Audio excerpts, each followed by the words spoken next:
C'est autour d'une causerie débat axée sur le thème « Où en sommes-nous avec les droits des femmes au Congo à l'aune de la loi Moué-Ebara » que les femmes de la 2e circonscription électorale de Mvoumvou ont célébré la Journée internationale des droits des femmes le 8 mars 2026.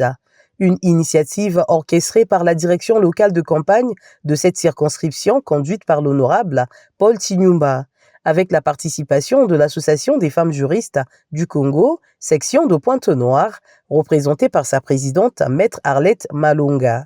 Face à une assistance à venue nombreuse, les échanges ont porté sur les avancées qu'apporte la loi Moué-Ebara, notamment en matière de lutte contre les violences faites aux femmes et de protection de leurs droits.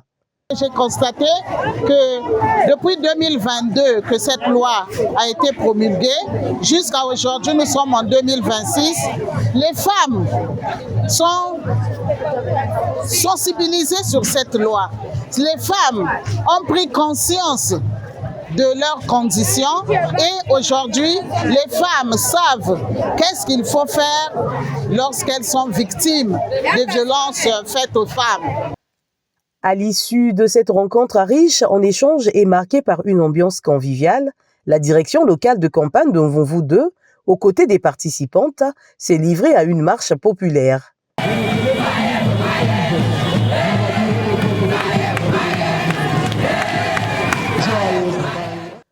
Pour Paul Chinyumba, l'électorat féminin demeure l'un des plus déterminants.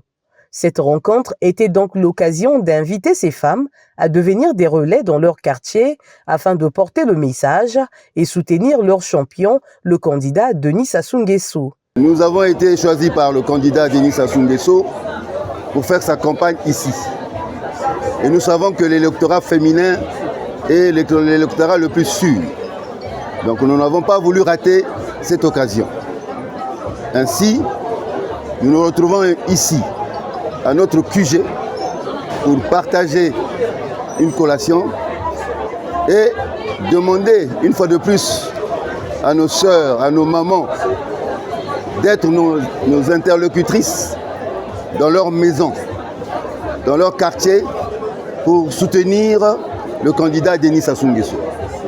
Ainsi, entre sensibilisation sur leurs droits et mobilisation électorale, les femmes de Mvoumvou 2 entendent désormais faire entendre leur voix, aussi bien dans la défense de leurs droits que dans les urnes lors du scrutin présidentiel à venir.